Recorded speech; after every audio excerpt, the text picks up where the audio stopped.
A white husband shouted at his wife in the hospital after seeing their newborn. Twins were black. He couldn't believe his eyes. I still remember that night. Emily, my wife, lay on the hospital bed, exhausted but glowing. Nurses had just placed our twins in the bassinets. My heart was pounding with excitement. I was ready to meet my children. But the moment I looked at them, my smile froze. Their skin was not like mine or Emily's. They were brown. They were black. I felt anger rise like fire in my chest. "Emily, what is this?" I snapped, my voice shaking. "We are both white. How can these twins be mine? Tell me the truth." Emily's face went pale. Tears filled her eyes instantly. "David, please don't say that. They're ours. They're your children." But my head spun with doubt. "Do you think I'm a fool? You expect me to raise someone else's kids? Who is he? Emily, tell me." She broke into sobs, covering her face with her hands. "There is no one else. I swear on my life. Please believe me." But I couldn't hear her. My heart was pounding too loud. I stormed out of the room, ignoring the nurses who stared at me. The woman I loved, the woman I trusted more than anyone. How could she betray me like this? That night I drove around aimlessly. The city lights blurred through my tears, though I refused to admit I was crying. All I could see were those two babies, innocent, fragile, but in my blinded heart. They felt like proof of betrayal.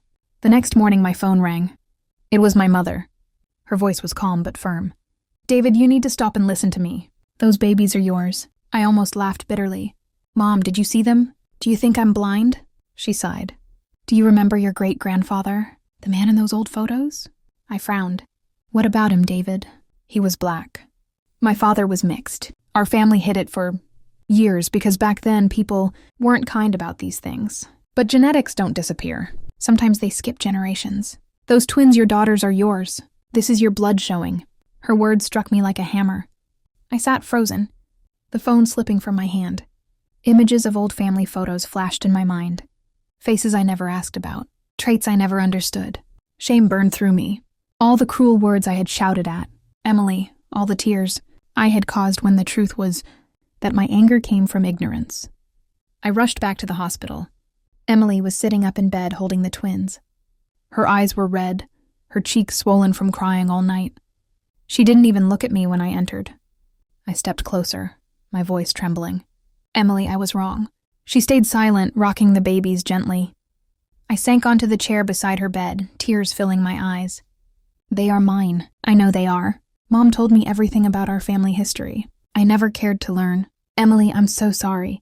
I should have trusted you. I should have trusted us." Her lips quivered, and finally she whispered, "You accused me of the worst thing a wife could hear. Do you know how that broke me?" I reached for her hand, my tears falling freely now. "I know, and I hate myself for it.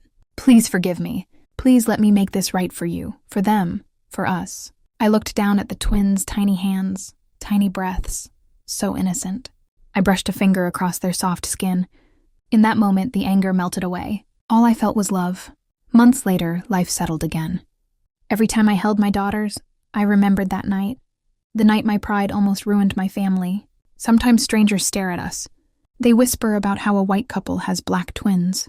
But I no longer care because love is not about matching skin. Love is about showing up, about holding on, about never letting go. Now, every night before I lay them to sleep, I whispered the same words. "You saved me. You are my miracles, and I will love you forever."